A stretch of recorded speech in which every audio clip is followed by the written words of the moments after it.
Yes, we can see your screen very well. And please, if you have any question to ask, feel free to ask your question. You can start, Adeline. Ok, merci Monsieur Pascal pour cette opportunité que vous nous donnez d'apprendre en ce qui concerne le logiciel R. Vraiment, je vous remercie car étant physiologiste, on a toujours eu à penser que R, c'était pour les étudiants d'écologie ou bien ceux de la FASA. Et vraiment, je tenais sincèrement à vous dire merci pour cette émulation que vous avez créée en nous. Je suis Adeline, étudiante en PhD en biologie animale.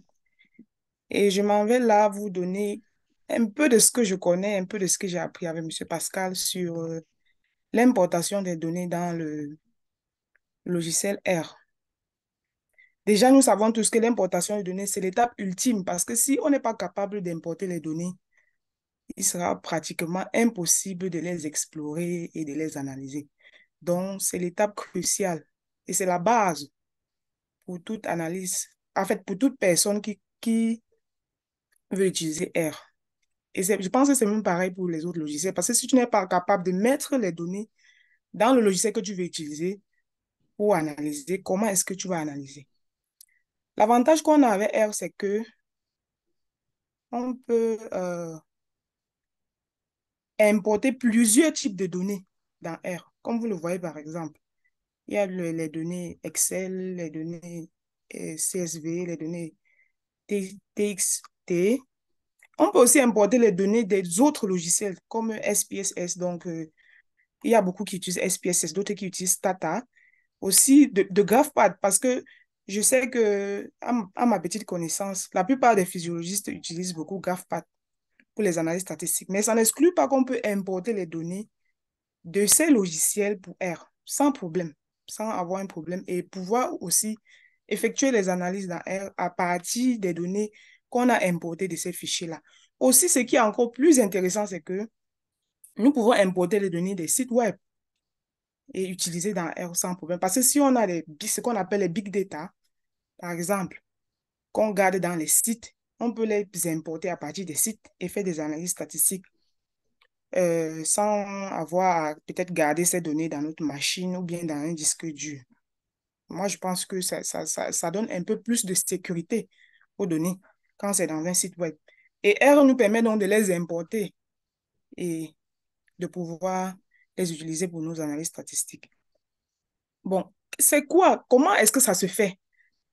On va se demander quelles sont les étapes pour importer nos données dans R. La première des choses, c'est qu'on doit d'abord identifier l'extension ou bien le format du jeu de données qu'on veut utiliser. C'est la première des choses à faire. Par exemple, est-ce que c'est un fichier, est-ce que c'est un jeu de données qui est saisi sur Excel? Est-ce que c'est un jeu de données sous forme de CSV? Quelle est l'extension du fichier, du dataset qu'on doit utiliser? C'est la première des choses à savoir. Et aussi l'origine. Parce que, par exemple, si c'est que le jeu de données est sur un disque dur, connecté à la machine qu'on utilise, dans ce cas, on est obligé de faire quoi? Ce qu'on appelle en anglais to set your working directory. Donc, dis à R que, bon, en fait, tu vas prendre les données dans ma machine et à tel endroit précisément. Donc, si c'est dans un disque dur, peut-être dans notre machine, on doit d'abord set notre working directory. Donc, première des choses, savoir d'abord quel est le format ou bien l'extension du jeu de données qu'on veut utiliser. Du moment où on a identifié, il faut, quand on a identifié le type d'extension qu'on va utiliser, l'extension du jeu de données qu'on va utiliser, on doit pouvoir connaître le type de package qu'on doit avoir besoin pour importer ce jeu de données-là. C'est très important parce que le package qu'on a besoin des sites web n'est pas le même qu'on a besoin pour importer des données peut-être qui viennent de GraphPad ou bien des données qui viennent d'Excel dans la machine. On n'a pas besoin des mêmes paquets. Et en plus d'identifier l'extension, savoir le package qu'il faut utiliser et l'installer déjà en avance. Maintenant, la troisième étape qui est l'importation en elle-même va varier en fonction de l'origine et du type de fichier qu'on veut utiliser. Par exemple, si on a, tel que nous voyons sur cette diapositive, si on a les données qui viennent de notre disque dur, vous voyez, par exemple, on peut avoir les données CSV. Voici, par exemple, une commande qui va nous permettre, n'est-ce pas, d'importer un fichier CSV. Après avoir, bien sûr, activé le package dont on a besoin. Voilà, par exemple, la commande qui va nous permettre d'importer un fichier CSV. Donc, on va juste créer l'objet lequel on va mettre read.csv. On doit choisir en fonction de ce du lieu où on a demandé à R d'aller chercher le fichier. On va prendre précisément le fichier à l'endroit où on a demandé à R d'aller choisir nos fichiers. Et il faut que l'extension soit également celui de CSV, comme on voit à la fin de la première commande là. Donc, c'est un peu ça. Et c'est ainsi de suite pour les autres types de fichiers X, que ce soit pour les autres données venant d'un autre logiciel ou bien d'un site web. Donc, sur cette diapositive, on voit en quelque sorte des commandes. En fait, il peut en avoir plusieurs, mais basiquement, voici un peu la structure des commandes qu'on utilise quand on veut importer les données, que ce soit du disque dur, que ce soit d'un autre, d'un autre logiciel d'analyse statistique ou alors d'un site web. Bon, puisqu'on n'a pas trop de temps, on va un peu essayer de voir un peu ce que c'est au niveau de R lui-même, de R Studio. Avant qu'on y aille, est-ce qu'il y a peut-être une question? Bon, on va un peu pratiquer dans R. J'espère que mon R est suffisamment visible. Très bien visible. Yeah, Merci. very visible. Mhm.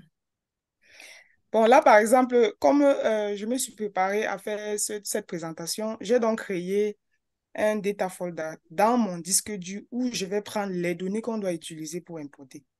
Vous allez m'excuser, on va juste essayer d'aller pas à pas pour que vous essayez de voir, parce qu'après, vous aurez le script et chacun pourra essayer chez lui, c'est nos stress. Donc, comme on était en train de dire, quand vous avez déjà identifié l'extension du fichier, par exemple, ici, moi, j'ai envie de prendre un fichier CSV. Un fichier CSV. J'espère que chacun connaît quand même un peu comment convertir un fichier Excel en fichier CSV. Allô? Yeah, yeah, we do. OK. OK. Bon, ce qu'on va faire, c'est comme on a dit, puisque le fichier est sur le disque dur, il faut donc set your working directory, donc dire à R là où il doit aller prendre le fichier. Et c'est très simple. La commande est même déjà là. C'est très simple. Vous allez aller dans Session, set your working directory, choose the directory. Et là, maintenant, vous allez vous retrouver dans la machine. Dans la machine, moi, j'ai créé le dossier R globe, les données qu'on doit utiliser. Donc, c'est ici que je demande à R de prendre les données. Vous allez voir, c'est la commande. La commande est déjà là. So, I can just copy it here from the console.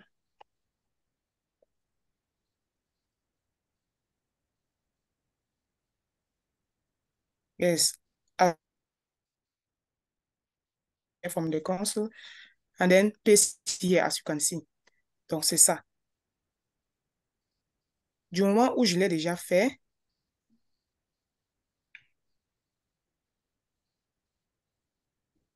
je m'approprie de cette directive que j'ai donnée à R, avant maintenant de chercher à importer. Et comme nous avons dit, n'oubliez jamais d'essayer de voir toutes ces trois étapes-là. Le moment où tu as déjà dit à R, voilà où tu vas prendre les données, est-ce qu'il faut toujours se poser la question, est-ce que j'ai besoin d'un package pour pouvoir importer ce jeu de données-là? Bien sûr, on a besoin des packages, dépendant du type de données qu'on doit utiliser. Par exemple, qui est très simple à activer en disant Library with Excel. Et là, maintenant, tu nommes l'objet, comme par exemple, moi, là, j'ai nommé l'objet CSV Data et j'ai pris la commande de tout à l'heure. Et puis, j'ai pris ma directive que j'ai demandé à R. là où je lui ai demandé de prendre mon fichier, comme vous voyez là bien haut, que j'ai mis là en bas, comme vous pouvez le voir. Et maintenant, quand je pars dans les fichiers qu'il y a dans mon data folder, il y a un CSV data que j'avais créé depuis. Donc, j'ai converti un fichier Excel en CSV que j'ai enregistré dans, dans, dans mon dossier, dans AirCloud. Ce qui fait que c'est ça que je veux. C'est ça que je demande donc à R d'importer. Et en ce moment, ça devient très facile parce que quand je run la commande, je peux demander maintenant à voir la structure de mes données. Et on voit là bien que mes données ont été importées, le jeu de données a été importé et c'est un data frame qui a 50 observations et 19 variables. On va voir là que dans l'environnement, ça apparaît parce qu'au départ, normalement, on sait que lorsqu'on travaille, la mémoire doit être claire. Ça nous permet de suivre ce qu'on fait.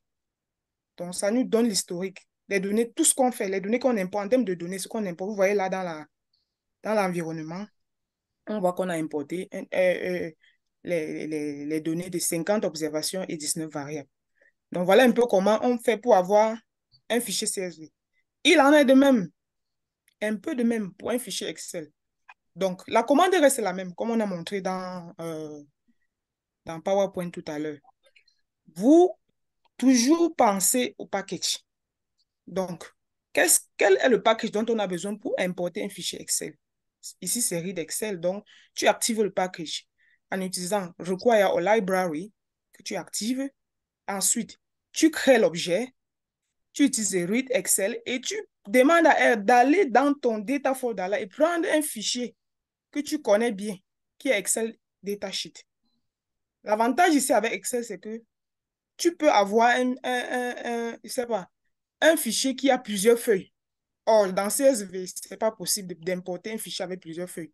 Donc, ici, tu peux choisir la feuille que tu veux utiliser. Par exemple, le jeu de données que j'ai a deux feuilles. Moi, en premier temps, j'ai choisi peut-être d'utiliser d'importer plutôt la deuxième feuille. Voilà pourquoi vous voyez, j'ai mis Sheet 2, donc la deuxième feuille, quoi.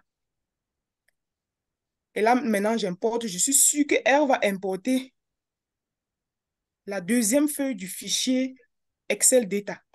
Excel Data, qui est dans mon data folder. Et là, maintenant, je peux explorer, je peux faire tout ce que je veux tout ce que je veux pardon, il y a une petite erreur. Je peux faire tout ce que je veux de ça, de ce jeu de données, explorer avant de commencer les analyses statistiques. Là, il n'y a aucun problème. Donc, pareil, si vous voulez plutôt prendre la feuille numéro 1, on change juste le sheet number, n'est-ce pas? Oui. Là, maintenant, allons rapidement au TXT, les fichiers TXT. Là, c'est simple. On utilise la fonction read table. Donc, vous voyez qu'en haut, on avait read CSV. Ici, on avait read CSV. Là, on avait read Excel. Donc, tu dis à R de prendre Excel. Maintenant, ici, on a read table. Read table. Et là, maintenant, tu dis à R où il va aller chercher le fichier et TXX que tu as enregistré. C'est là. TXX file, comme vous voyez là. Et ne jamais oublier l'extension parce qu'on doit le saisir. Donc, je l'ai saisi en avance juste pour nous faciliter la tâche parce qu'on n'a pas assez de temps. Et je vais aussi permettre aux uns aux autres de pouvoir poser les questions et qu'ensemble, avec les experts qui sont dans l'équipe, qu'on puisse trouver des solutions adéquates. Donc, pour ceux qui sont nouveaux, qui sont apprenants comme moi, on peut avoir la possibilité de poser. Il faut qu'on ait suffisamment de temps pour poser des questions et que les experts puissent nous apporter un peu plus d'éclaircissement. Donc, du moment où on a saisi la commande, on peut on run juste la commande et puis on a, on a les données dont on a besoin. Vous voyez? Ça a apporté donc un texte, ça a importé, pardon, euh, un texte TXT, pardon, 7 colonnes, 7 lignes et 8 colonnes, comme nous pouvons voir là.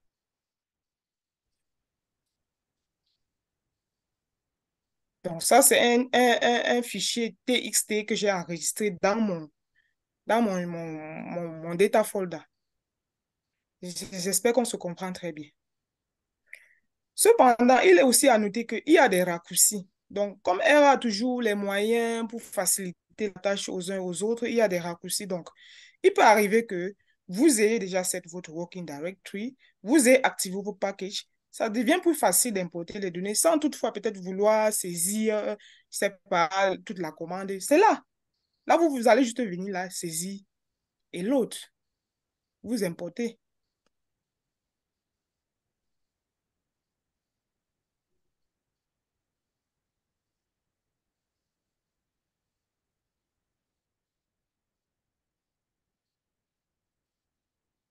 Il y a une petite erreur. Excusez, il y a une petite erreur. Donc, dans le data folder, vous cliquez là. Petite erreur.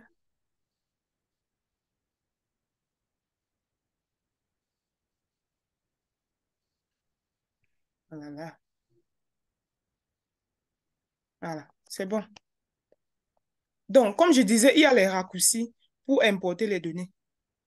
Si c'est que vous avez déjà besoin, vous pouvez juste venir dans l'environnement. Et puis, vous voyez là, à l'extrême, oh là, vous pouvez voir importer les données. From text-based, from read-R, from Excel. Je ne sais pas si on se comprend. Donc, vous pouvez directement euh, euh, euh, importer les données d'ici à partir d'une source Internet et qui est un fichier, qui est un fichier Excel, quoi. Donc, vous partez directement dans l'environnement en haut là et puis vous cliquez importer. Voilà où vous allez importer. Mais en même temps, vous pouvez cliquer ici pour importer dans cet espace-ci. Moi, j'aime pas beaucoup utiliser ça parce que parfois, ça peut t'embrouiller. Tu peux être en train de travailler sur deux projets au même moment. Et puis, tu cliques ici. Peut-être tu es dans un autre script et tu te retrouves en train d'importer un fichier qui n'est pas dans le même projet, dans Euh, dans un autre script. Je ne sais pas si on se comprend. Donc, c'est toujours mieux d'opter pour cette méthode. Moi, je Adeline, préfère opter. Oui, on a oui. encore 5 minutes pour finir ta présentation. Merci, merci, monsieur Pascal. Bon, donc on va passer maintenant aux autres sources de données. Si par exemple, on a les données qui viennent d'un autre logiciel statistique, on a par exemple Stata, on a par exemple SPSS, on a par exemple GraphPath. Moi, par exemple, en tant que physiologiste, j'utilise beaucoup GraphPath. Donc voilà pourquoi l'exemple que j'ai utilisé, c'est un fichier venant de GraphPath qui est dans mon ordinateur. Et généralement, ce qu'on fait, c'est que on doit activer le package, comme on a dit. Généralement, le package qu'on utilise pour Stata ou SPSS, mais le package qui est indiqué pour les fichiers GraphPath, c'est PZFX. Donc, quand tu actives le package, tu peux tout simplement run la commande, mais en ce moment, tu vas plutôt utiliser read PZFX. Et là, maintenant, tu donnes le directory que tu as utilisé et tu choisis le fichier. Le voilà. Le fichier Salesforce, par exemple. Un fichier comme cela dans mon data folder que je run. Et là, maintenant, je suis sûr que j'aurai mon, mon, mon jeu de données qui vient de GraphPath. Comme vous voyez là, 5 observations et 5 variables. Il est aussi important de noter qu'on peut avoir les fichiers, comme on a dit, on peut importer les fichiers du web. Et on peut avoir plusieurs types. Les TXX, que voilà, quand tu as déjà l'URL, c'est-à-dire le link, ou le link où où il y a le jeu de données que tu veux importer. Si par exemple, tu veux importer un fichier TXX, il suffit juste de taper la commande et d'utiliser read.csv, sachant que l'extension, c'est toujours CSV. J'espère qu'on se comprend. Et là, tu importes. Tu importes. Il est aussi important de noter qu'on ne peut pas importer un fichier web sans avoir la connexion Internet qui est fluide. Donc, comme vous voyez, je parviens à importer parce que moi, j'ai une connexion Internet qui est suffisamment fluide. Et aussi, une autre chose, c'est qu'on peut importer les données des types de limited files. Je ne sais pas comment on traduit ça en français. Donc, dans ce cas, on va utiliser plutôt read table et mettre l'URL plutôt pour pouvoir importer. Il y a aussi les fichiers XLM qu'on peut importer. Donc, vous voyez, il y a les packages qu'il faut activer pour cela. Vous activez le package et vous tapez la commande. Je pense que c'est très simple, hein. Il n'y a rien de compliqué là-dessus. C'est juste qu'en ce moment, il va falloir avoir l'URL du jeu de données qu'on veut importer et savoir le package qu'on doit utiliser. Je pense qu'avec ça, et avoir surtout une bonne connexion Internet, avec ça, tout le monde pourra importer les données sur un site web sans problème. Et on peut aussi utiliser l'environnement pour importer aussi les données texte ou Excel ou bien je ne sais pas quoi, partant d'un site web, n'est-ce pas? On peut aussi le faire. OK. Je ne sais pas s'il y a des questions, hein. Je ne sais pas s'il y a des questions. Ok, il reste juste moins d'une minute. Si il y a des questions que les uns puissent se poser.